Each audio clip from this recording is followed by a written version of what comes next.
Hello, my name's Sam Walker and this is my showreel. I'll be taking you through some of the best bits of work that I've done over the past couple of years.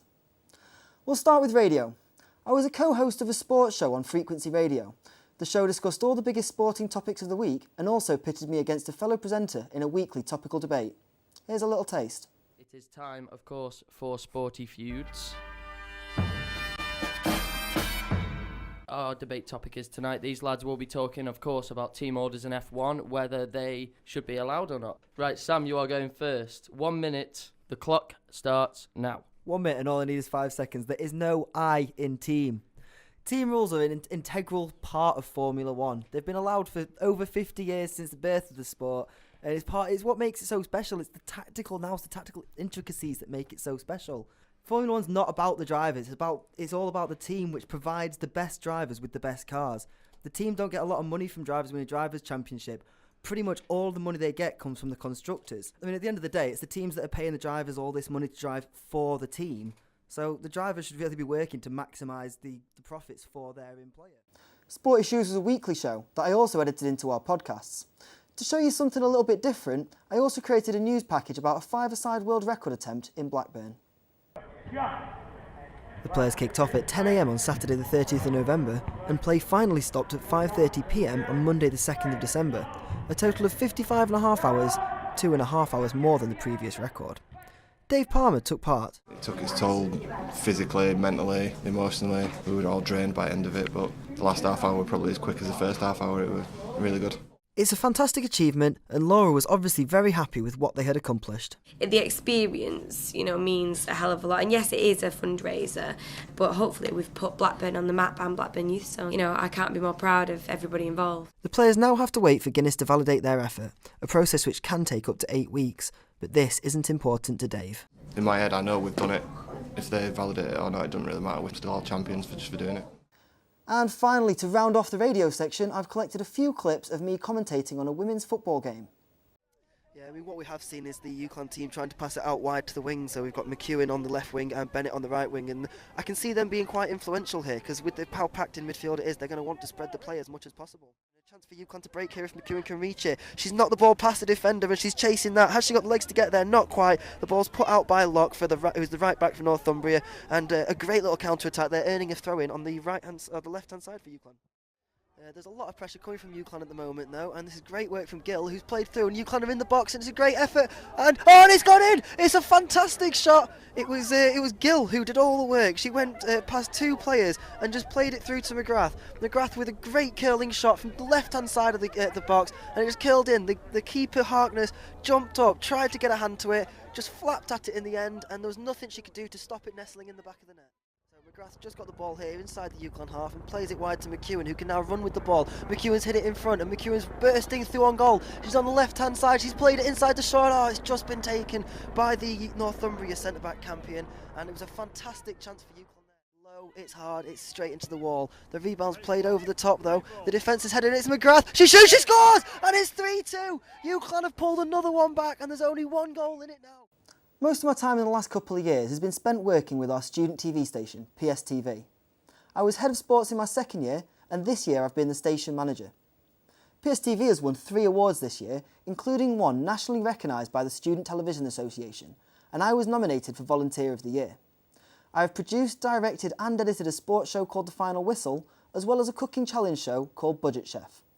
I was also in charge of our Freshers coverage, which I directed and edited, as well as plenty of other exciting projects. I directed our live coverage of the Student Union elections, which was broadcast online to over 500 people.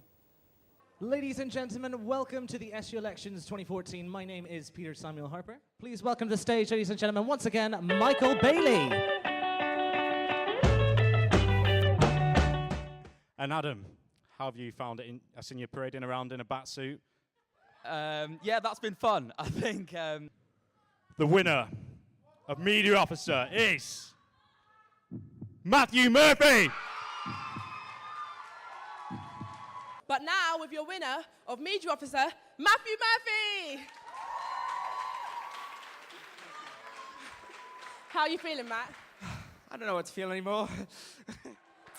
Thank you very much, everybody, for tuning in to PSTV-online/Lev and to Frequency as well. Thanks for coming along to the UCLan SG elections for 2014. We are PSTV. Thank you very much. My name is Peter Samuel Harper. And my name's Keisha McKenzie, and we will see you next year in 2015. Thank you.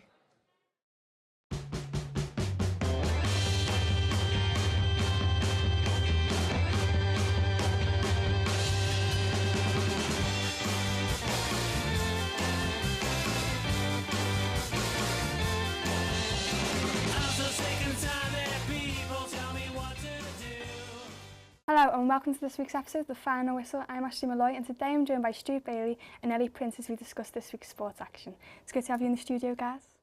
We move on to the basketball now and start off with the men's first who took on Leeds. Here's Sam Walker with the highlights.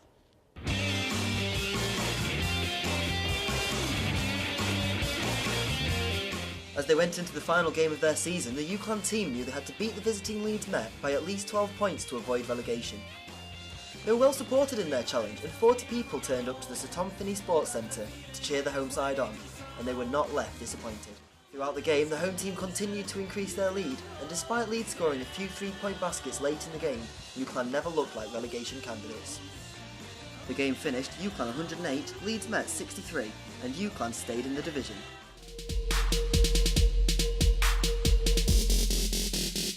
One of my specialty dishes would probably be a spaghetti bolognese. I've never had any bad reviews from it. I think today I'll go with something a bit different, something a bit lighter and a bit more summery, I think. In the kitchen, I am an exuberant chef. I like nicely squeezed in there.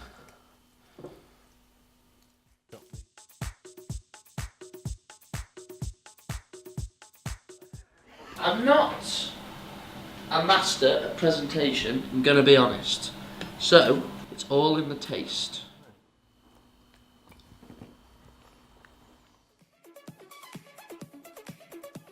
Are you slightly excited about freshers? What halls you in? Whitendale. Oh dear. Yeah. So he turned around and asked me a question, but I wasn't expecting it. What was the question? What's your name? Isabel is an alcoholic. Fact. You heard it here first, Isabel is an alcoholic. We're on PSTV. Fresh and dirty!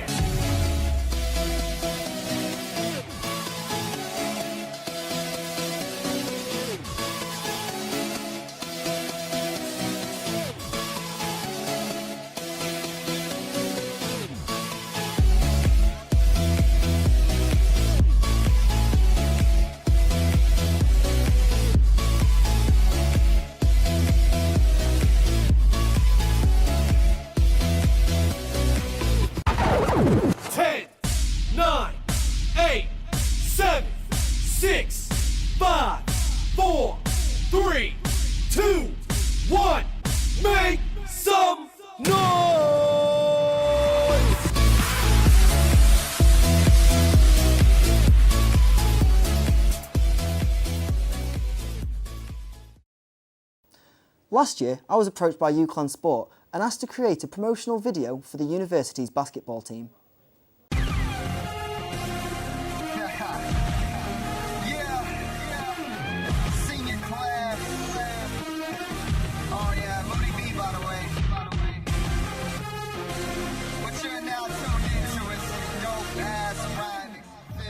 You the one, take the red or the white pill. And can you make it to the top in them high hills?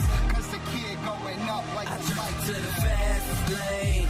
Begin my mission, making all my decisions according to where I wanna go. Past me, I'm ready slipping the people, they start to drink them and giving no room in my zone. But I driving like I stole it. The lane was wide open, so I'm driving like I stole it. Yeah, driving like I stole it. The lane was wide open, so I'm driving like I stole it. To the fast brand day, even in SBO, they know what I say. Here to tell you pump your brakes, my nickname the valet. I took it to the fast lane, making my mission, making all my decisions according to where I want it. Damn me, damn me, damn me.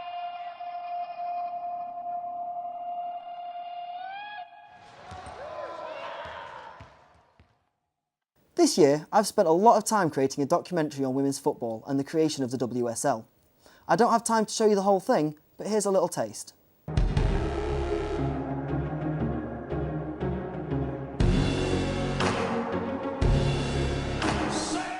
And there was about 3 or 4 players behind me running after me, and I was having all sorts of things going through my mind saying, oh, what if I slip? You know, it could bobble, I could kick it out. Anyway, I didn't, I slotted it past the keeper. The Women's Super League is a great opportunity for female footballers, but the sport is still only semi-professional. Obviously, if you're fortunate enough to be in that position, there may only be, say, 5 or 6 players who can actually make a living out of it. Women's football still has a long way to go if it wants to reach the same crowd sizes that the Dick Kerr ladies did. But with the ever-expanding Super League, it does look like it's moving in the right direction. And one day soon, we may see stands like this full again. One of my proudest moments to date happened this year when I helped film a couple of packages for BBC's Late Kickoff, meaning that my work has now been shown on BBC One. On Saturday, Alex Wersick joined the travelling Morecambe fans as they faced Fleetwood at Highbury. 20 points now separate the clubs who were neck and neck at Christmas. Fleetwood are just 3 points off the automatic promotion places. The Shrimps are looking anxiously around them at the other end of the table. It's not easy being a Morecambe fan. 4 months ago they were flirting with the playoffs. On Boxing Day they beat Fleetwood at home. Since then, Morecambe have won twice in the league. They've dropped down and are now 5 points above the relegation zone. The fans, though, are hoping they'll bounce back. Into his own net!